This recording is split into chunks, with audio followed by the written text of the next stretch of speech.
ومن آياته أن خلق لكم اعوذ باللہ من الشیطان الرجیم بسم اللہ الرحمن الرحیم رب اشرح لی صدری ویسر لی امری واحلل عقدۃ من لسانی یفقہوا قولی اما بعد،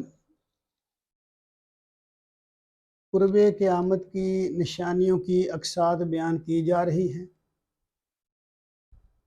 اس سے پہلے ہم 5 اقساط بیان کر چکے ہیں، لہٰذا اب ہم یہ جو قسط بیان کر رہے ہیں یہ 6 اور 7 2 قسطوں کو ملا کر ایک قسط بنائی گئی ہے تاکہ اختصار رہے۔ اختصار کے لحاظ سے ان دونوں قسطوں کو یکجا کر دیا گیا ہے۔ تو قرب قیامت کی ہم بات کر رہے تھے کہ قیامت سے پہلے کیا واقعات ہوں گے، کیا نشانیاں ہوں گی قیامت کی۔ تو رسول اللہ صلی اللہ علیہ وسلم نے احادیث میں جو واقعات بیان فرمائے ہیں وہی بیان کیے جا رہے ہیں۔ یہ نشانی نمبر 24 ہے، اونٹوں کی گردنیں روشن ہونا۔ اونٹوں کی گردنیں روشن ہونا، بخاری جلد سوم حدیث نمبر 1995۔ حضرت ابو ہریرہ سے روایت ہے، رسول اللہ صلی اللہ علیہ وسلم نے فرمایا، قیامت اس وقت تک قائم نہ ہوگی یہاں تک کہ ایک آگ حجاز سے نکلے گی جو بصرے تک کے اونٹوں کی گردنیں روشن کر دے گی۔ تو بصرہ کیا چیز ہے؟ بصرہ دمشق کے قریب شام کا ایک شہر ہے، اور حجاز جزیرۃ العرب کا شمال مغربی حصہ جس میں مکہ معظمہ، مدینہ منورہ اور طائف وغیرہ شامل ہیں۔ یعنی ایک ایسی آگ نکلے گی جو ان علاقوں کے جو اونٹ ہوں گے ان سے ان کی گردنیں روشن ہو جائیں گی، مطلب ہر چیز جو ہے وہ روشن ہو جائے گی، ایسی آگ ہوگی۔ اب نشانی نمبر قرب قیامت کی بیان کرتے ہیں۔ نشانی نمبر 25، دجال کا بیان۔ یہ بیان ہم نے بخاری جلد سوم حدیث نمبر 1999 سے لیا ہے۔ اس حدیث کے مطابق دجال کی روایت کچھ اس طرح ہے۔ روایت از مغیرہ بن شعبہ، انہوں نے کہا، دجال کو جتنا میں نے نبی صلی اللہ علیہ وسلم سے پوچھا اتنا کسی نے نہیں پوچھا۔ میں اکثر دجال کا حال آپ سے پوچھا کرتا تھا، آپ نے فرمایا تجھ کو دجال سے کچھ ڈر نہیں۔ میں نے عرض کیا، یا رسول اللہ، لوگ کہتے ہیں کہ اس کے ساتھ روٹیوں کا ایک پہاڑ ہوگا اور پانی کی ایک ندی ہوگی۔ آپ نے فرمایا، پھر اس سے کیا ہوتا ہے؟ اگر یہ بات بھی ہو، جب بھی اللہ کے نزدیک وہ کچھ مال نہیں ہے۔ حضرت انس بن مالک کی روایت نمبر 2001 بخاری جلد سوم کے مطابق، دجال مشرق کی طرف سے آئے گا اور مدینہ کے قریب آ کر اترے گا، پھر مدینہ میں 3 بار زلزلہ آئے گا، اور جتنے کافر اور منافق ہیں وہ مدینہ سے نکل کر دجال کے پاس چلے جائیں گے، اور حضرت ابوبکر کی روایت کے مطابق مدینہ والوں پر دجال کا رعب نہیں پڑے گا۔ اس دن مدینہ کے 7 دروازے ہوں گے، ہر دروازے پر 2 فرشتے ہوں گے، پہرا دینے کے لیے ہوں گے، فرشتے پہرا دے رہے ہوں گے۔ حضرت عائشہ کی روایت نمبر 2006 بخاری جلد سوم کے مطابق، انہوں نے رسول اللہ صلی اللہ علیہ وسلم سے سنا، آپ نماز میں دجال کے فتنہ سے پناہ مانگتے تھے۔ حضرت انس کی روایت نمبر 2008 بخاری جلد سوم کے مطابق، نبی صلی اللہ علیہ وسلم نے فرمایا، کوئی پیغمبر ایسا نہیں آیا جس نے اپنی امت کو جھوٹے کانے دجال سے نہ ڈرایا ہو۔ سن لو، وہ مردود کانا ہوگا اور اس کی دونوں آنکھوں کے درمیان کافر لکھا ہوگا۔ حضرت ابو سعید کی روایت نمبر 2009 بخاری جلد سوم کے مطابق، دجال مدینہ میں داخل نہیں ہو سکے گا۔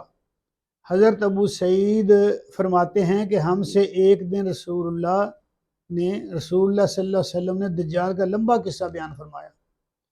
اس میں یہ بھی تھا کہ دجال پر مدینہ کے اندر جانا حرام کر دیا گیا ہے، وہ کیا کرے گا کہ مدینہ کے باہر ایک کھاری زمین پر اترے گا جو مدینہ کے قریب ہوگی۔ اس وقت مدینہ والوں میں سے ایک آدمی جو سب سے اچھا ہوگا اس کے پاس جائے گا اور کہے گا میں گواہی دیتا ہوں کہ تو وہی دجال ہے جس کا ذکر رسول اللہ ہم سے فرماتے تھے۔ دجال اپنے لوگوں سے کہے گا کہ دیکھو اگر میں اس شخص کو مار ڈالوں اور پھر زندہ کر دوں تب تم کو میرے بارے میں کوئی شک تو نہیں رہے گا؟ وہ کہیں گے نہیں رہے گا۔ دجال کیا کرے گا کہ اس شخص کو مار ڈالے گا پھر زندہ کرے گا۔ تب وہ شخص کہے گا اب تو مجھ کو اور بھی یقین ہو گیا کہ تو ہی دجال ہے۔ پھر دجال اس کو مار ڈالنا چاہے گا مگر نہ مار سکے گا۔ یہ قسط نمبر 6 تھی۔ اب یہیں سے ہم قسط نمبر 7 شروع کرتے ہیں۔ 26ویں نشانی یاجوج و ماجوج کا بیان۔ یاجوج اور ماجوج کیا ہیں؟ بخاری جلد سوم حدیث نمبر 2012 روایت از ام المومنین حضرت زینب ایک روز رسول اللہ گھبرائے ہوئے میرے پاس، یعنی آپ فرماتی ہیں کہتی ہیں حضرت زینب رضی اللہ تعالی عنہا، ایک روز رسول اللہ گھبرائے ہوئے میرے پاس تشریف لائے۔ آپ فرما رہے تھے لا الہ الا اللہ۔ عرب کی خرابی ایک آفت سے جو نزدیک آ پہنچی، یاجوج و ماجوج کی دیوار اتنی کھل گئی اور آپ نے انگوٹھے اور کلمے کی دیوار کا حلقہ بنا کر بتایا۔ یہ سن کر ام المومنین حضرت زینب نے عرض کیا یا رسول اللہ، کیا اچھے نیک لوگ زندہ رہنے پر بھی ہم تباہ و برباد ہوں گے؟ آپ نے فرمایا جب بدکاری بہت پھیل جائے گی، یعنی یہ اس وقت ہوگا جب بدکاری بہت زیادہ پھیل جائے۔ سورۃ الکہف آیات نمبر 98 تا 100 ذوالقرنین کے بارے میں فرمایا گیا، یعنی قصہ ذوالقرنین میں یاجوج و ماجوج کا بیان آتا ہے، اس لیے یہاں سورۃ الکہف کی آیات نمبر 92 تا 100 92 تا 100 یہ بیان کی جائیں گی۔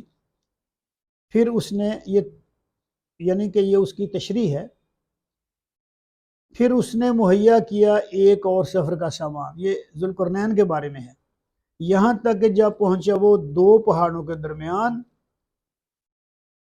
تو ملی اسے پہاڑوں کے اس طرف ایک قوم جو نہیں لگتی تھی کہ سمجھے کوئی بات۔ انہوں نے کہا اے ذوالقرنین، بے شک یاجوج اور ماجوج فساد مچاتے ہیں زمین میں، تو کیا مہیا کریں ہم تمہارے لیے کچھ محصول، اس غرض سے کہ بنا دو تم ہمارے اور ان کے درمیان ایک بلند، یعنی ایک بند بنا دو ہمارے ان کے درمیان تاکہ وہ ادھر نہ آ سکیں۔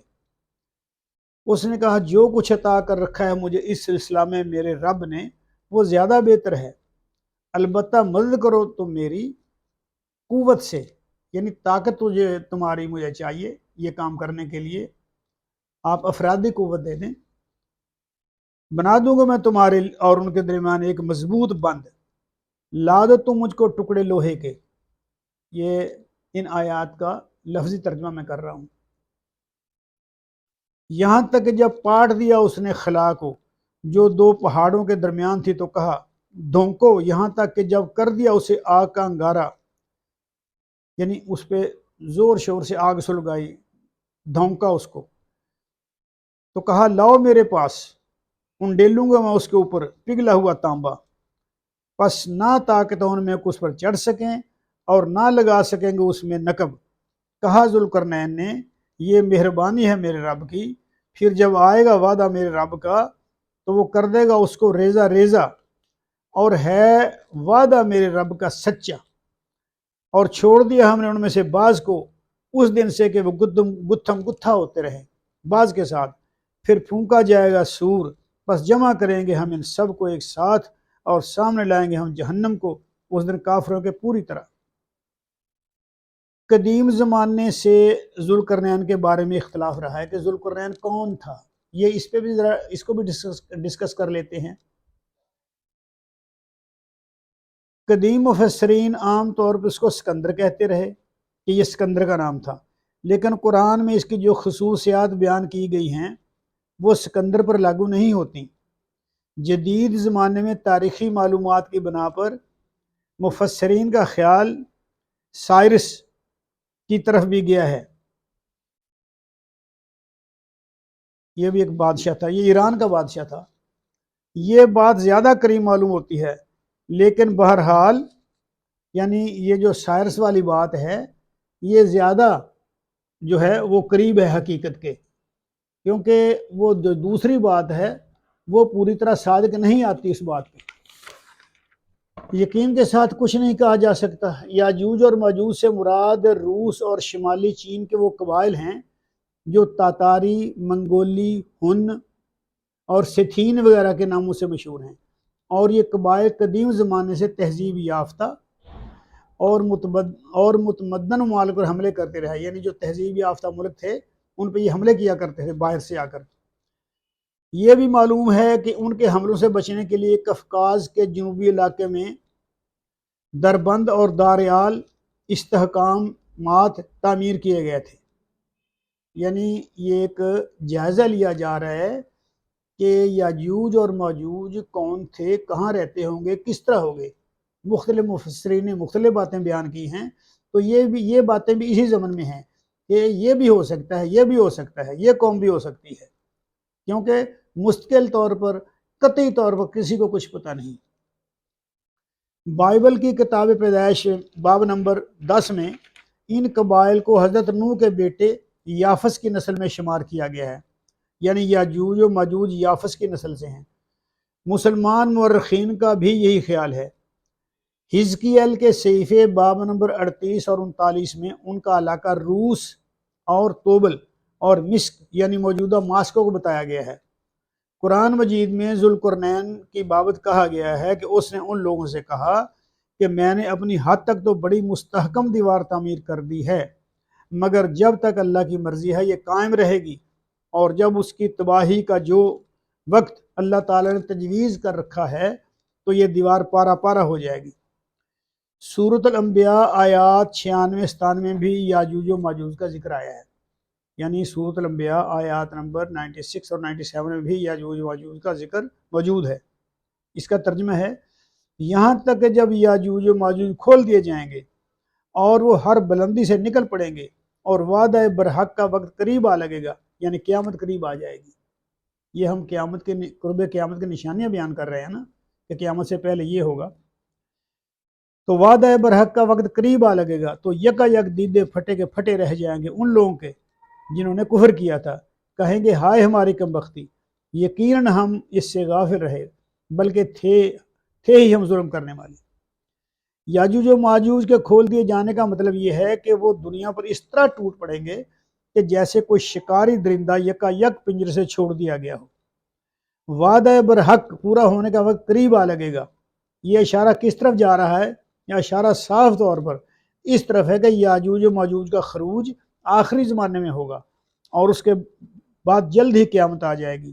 ایک اور حدیث میں بحوالہ تفہیم القرآن یاجوج و ماجوج کے حملوں کا ذکر کر کے حضور نے فرمایا، اس وقت قیامت اس قدر قریب ہوگی جیسے پورے پیٹوں کی حاملہ کہہ نہیں سکتے کب وہ بچہ جن دے، رات کو یا دن کو۔